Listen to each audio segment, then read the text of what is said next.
مسئلہ ہے, یعنی وہ زیدی تو بنا ہی اس بنیاد پہ کہ امام وہ ہوتے جو ظالم کے خلاف قیام کرے, اسی لیے تو انہوں نے جی واقعہ امام اور بالکل ایک الگ ان کا فرقہ بن گیا. تو یہ جو اب گزشتہ سال آپ کو یاد ہے نا نشتر پارک میں طباطبائی صاحب کا وہ جو کہ وہ اس بات پہ ان کے خلاف بہت وہ ہوا کہ انہوں نے کہا بھائی یہاں سیاسی اشتہاریں نہیں لایا کرو, یہ مجالس حسینی ہے, یہاں پر امام حسین اور ان کا ذکر ہوگا. تو یہ بہت بڑی, مجھے تو ایسا لگ رہا تھا کہ اس طرح کی تبدیلی, لیکن آپ مجھ سے زیادہ جانتے ہیں, تو میں نے اس لیے یہ سوال آپ سے بار بار وہ کیا تھا, یعنی وہ کہ یہ جو تبدیلی ہے اس کو آپ نے مشاہدہ کیا یا نہیں کیا, اور کس طرح سے. دیکھیں میں تو میرے لیے بہت مشکل ہے اپنے آپ کو یہ اس بات پہ قائل کرنا کہ ایک کوئی مسیحا یا کوئی امام آئے گا. ہوں. نہیں, آ، آپ کے لیے تو. تو اس طرح اگر میں یہ بات کرتا ہوں تو پھر میں تو شیعہ سے شیعت سے فارغ ہو گیا ہوں. مجھے کوئی شیعہ ماننے کو تیار نہیں ہوگا. اب جو میں بات بتانے کی کوشش کرتا ہوں ریشنلسٹ لوگوں کو, ملحدین کو, یا جو بھی فری تھنکرز ہیں, کہ جب میں کہتا ہوں کلچر الگ ہے مذہب الگ ہے, تو مذہب کا مطلب ہے عقیدہ. تو اگر آپ کا عقیدہ ہو کہ ایک 12ویں امام نے آنا ہے تو آپ شیعہ ہیں. آپ اگر کہیں کہ جی میرا یہ عقیدہ نہیں ہے یا مجھے اس پہ میں تشکیک کا شکار ہوں, تو پھر آپ اس دائرے سے فارغ ہو جاتے ہیں. ہمارے ریشنلسٹ لوگ یہ نہیں سمجھ پاتے کہ کلچر اور عقیدے میں اس طرح کیا فرق ہے. تو وہ جو شخص بھی کالے کپڑے پہن لے اسے وہ شیعہ قرار دے کے اس کے خلاف تبرہ, وہ بھی تبرہ کرنا شروع کر دیتے ہیں. تو لیکن میں پھر بھی نجف اسکول آف تھاٹ جو ہے اس کی میں قدر کرتا ہوں. میں اسے بہتر مناسب سمجھتا ہوں کہ کیونکہ اس میں دیکھیں میں بلیو کروں یا نہ کروں, آپ بلیو کریں یا نہ کریں, لیکن وہ ایک امن کا راستہ ہے. وہ ایک ایسا راستہ ہے جو جنگ و جدل کی طرف نہیں جاتا, جو لڑائی کی طرف نہیں جاتا. کل کو اگر ایران کی حکومت, موجودہ حکومت, موجودہ رجیم اگر ختم ہو جاتا ہے تو کیا شیعت ختم ہو جائے گی؟ ایسا نہیں ہے. اس سے پہلے جب شاہ ایران کا دور تھا تب بھی علماء موجود تھے, تب بھی آیت اللہ موجود تھے, اور اس وقت بھی 95% 98% شیعہ ہی رہتے تھے ایران میں. اور ایک دور ایسا تھا جب امام زادوں کی وہاں آپ خبریں دیکھیں گے جنہیں شہید کیا گیا تھا, ایک دور ایسا تھا وہ سنیوں کا علاقہ تھا. صفوی دور سے پہلے تو سارے وہاں پہ ایسا سنی تھے, سنیوں کی ایسا ہی ہے. اکثریت تھی وہاں پہ. اب آپ بحرین میں دیکھیں وہاں 80% شیعہ ہیں, اور وہاں شیعوں کی حکومت نہیں ہے. آذربائیجان میں شاید 65% 70% شیعہ ہیں. وہاں ملا رجیم نہیں ہے لیکن وہ بھی شیعہ ہیں, پھر بھی چل رہے ہیں. تو کہنے کا مقصد یہ کہ کسی گورنمنٹ کو, کسی رجیم کو یہ نہیں سمجھنا چاہیے کہ یہی شیعت کی آخری امید ہے اور یہی ہے جو امام کے آنے کی راہ ہموار کرے گا, اور یہی ہے جو شیعوں کی بقا کا ضامن ہے. ایسا کچھ نہیں ہے. یہاں پہ امریکہ کے دیکھیں جسے اسلام کا دشمن آپ لوگ قرار دیتے ہیں, آپ لوگ سے مراد یعنی پاکستانی اور ایرانی اسے قرار دیتے ہیں. یہاں کے دیکھیں میرے علاقے میں ایک چھوٹا سا علاقہ ہے, بہت ناردرن ورجینیا, بہت بڑا نہیں, یہاں 3 امام بارگاہ ہیں, یہاں پہ اشرے چل رہے ہیں تینوں جگہ پہ, اور یہ انجمنیں موجود ہیں, ماتمی انجمنیں, اور یہاں جلوس نکلتے ہیں, اور اتنی بڑی تعداد میں لوگ آتے ہیں. ایک نیا امام بارگاہ ہمارے گھر کے پاس بن رہا ہے, اس پہ اچھا خاصا کنسٹرکشن ہو رہی ہے. مطلب کوئی پابندی نہیں ہے آپ کے نہیں ہے. پریکٹس کرنے پہ.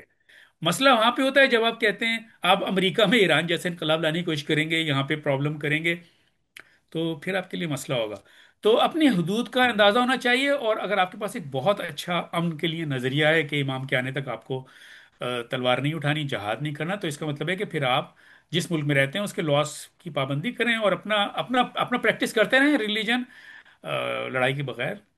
لیکن مبشر بھائی دیکھیں اب یہی بات, اسی کو تو وہ انقلابی لوگ کہتے ہیں کہ مبشر بھائی وغیرہ امریکہ اور کی مثال دیتے ہیں, ہم یہاں امام بارگاہیں بنا رہے ہیں, مسجد ہے, وہ کہتے ہیں یہ مذہب ہے, ہم تو دین کی بات کرتے ہیں, انقلاب امام حسین اور یہ سارا پیغمبر کی پوری یہ سیرت. سب جھوٹ تو ہے. مذہب دین ایک ہی ہوتا ہے, نہیں یہ کوئی الگ الگ چیز نہیں نہیں. جی جی. تو اس میں وہ یہ کہتے ہیں کہ جو عام آج کے دور میں مذہب کا تصور ہے کہ خدا اور انسان میں تعلق, اور اس میں رسومات, عبادات اور صدقہ خیرات, اور وہ جو بھی آپ, وہ کہتے ہیں اس کو تو کسی کو, ٹرمپ کو بھی مسئلہ نہیں ہے, کسی اور کوئی مسئلہ نہیں ہے, صدام کو بھی مسئلہ نہیں تھا دیکھو, لیکن جیسے ہی آپ لا الہ الا اللہ کا صحیح مفہوم لے آئیں گے, کوئی الہ نہیں, کوئی حاکم نہیں, کوئی حکومت نہیں, خدائی حکومت کے علاوہ, تو وہ جو انقلابی شیعہ, یعنی یہی چیز مودودی صاحب نے پیش کی, پولیٹیکل اسلام, قطب صاحب, یہ سب نے, اور سنی دنیا میں اس کا نتیجہ ہمارے سامنے آ گیا. اب وہی چیز انقلابی شیعوں کے یہاں سے آتی ہے نا, کہ بھائی یہ سب طاغوت, یعنی طاغوت کا جو کی اصطلاح ہے اس کو بہت زیادہ آپ دیکھیں گے جو انقلابی یا سیاسی تعبیر کرنے والے شیعہ حضرات وہ بہت استعمال کرتے ہیں, اور طاغوت سے مراد یہ ساری حکومتیں ہیں جتنی موجود ہے جو غیر اسلامی. تو یہ چیز بہت زیادہ شدت سے آپ یہ لوگ یہاں پر, اور بلکہ میں اس کے میں. جواب میں بس میں اس کے جی جی. جواب میں بس وہ ایک مثال پیش کروں گا. خارجی بھی ایسے ہی تھے. یہ سب لوگ جی اگر حضرت علی جی کے دور میں ایسا ہوتے ہی. نا، یہ سب جنگ نہروان میں خارجیوں کی طرف سے لڑتے. ہوں. تو اس لیے یہ اسامہ بن لادن بھی یہی چیز تھا، یہ ایسا ہی تھا. القاعدہ اسی طرح تھی. تو اگر کوئی شخص اس طرح کی باتیں کر رہا ہے، اس کا مطلب ہے کہ وہ اسی رستے پہ چل رہا ہے جس پہ خارجی چل رہے تھے، الہ حکم الا اللہ. اور آپ جو ہے حضرت علی پہ بھی تلوار اٹھانے کو تیار ہیں اور انہیں شہید کر دیا. یہ لوگ یہ جب 12ویں امام آئیں گے، میں نے سنا ہے کہ وہ پہلے سب سے پہلے علماء جو شیعہ علماء ہوں گے ان کی گردن پہ بوسے دیں گے، یعنی ابھی بھی دیتے ہیں، یعنی شیعہ عالم ایک دوسرے سے ملتے ہیں. میں نے سنا ہے کہ وہ ایک دوسرے کی گردن پہ بوسے دیتے ہیں کہ امام آئیں گے تو پہلے اس گردن پہ تلوار چلے گی. اسی لیے نا کہ آپ گمراہ کر رہے ہیں صحیح. امام کو. یعنی مبشر زیدی اتنا بڑا گمراہ شخص ہے، اگر وہ آپ کو گمراہ کہہ رہے ہیں تو اندازہ لگائیں آپ کتنے بڑے گمراہ ایسا ہی. اچھا خیر، یہ ولایت فقی والا، اور اس پہ میں نے کہا کہ آپ سے تھوڑی سی بات کر لوں. اچھا دوسرا ایک اور چیز میں آپ سے آخر میں یہ جاننا چاہ رہا ہوں کہ محرم پاکستان میں آپ کی اپنے بچپن سے لے کر ابھی تک کی یہ جو یادیں ہیں، یہاں کی مجالس اور یہاں کی جو عزاداری کے رسوم، اس میں آپ نے کیا کچھ نیا فیشن دیکھا، تبدیلی دیکھی، سادگی دیکھی، ریاکاری، نمود و نمائش کا زیادہ؟ پھر یہ ہے کہ یہاں پر جو غیر شیعہ جو لوگ تھے، خاص طور پر سنی اکثریتی ملک ہونے کے ناطے، تو ان کے رویے کس طرح کے تھے پہلے، اور اب کیا اس میں کوئی تبدیلی وغیرہ آپ نے محسوس کی؟ جی ہاں بالکل. یہ دنیا بہت تیزی سے بدلی ہے. پہلے سادگی تھی بہت زیادہ، اور کمرشلزم نہیں تھا. کمرشلزم بہت زیادہ آ گیا ہے، اور سوشل میڈیا نے انسان کا باطن باہر نکال لیا ہے. پہلے بھی لوگوں میں تعصب تھا، ہوں. عقیدت بھی تھی، لیکن تعصب بھی ہوتا ہے ہر شخص میں. یعنی کہ یہ آپ کسی سنی سے یہ توقع کریں کہ وہ شیعوں جیسا ہی عقیدت رکھے اہل بیت نہیں سے، نہیں. شاید کچھ لگتے بھی ہوں لیکن بہت کم لوگ ہیں.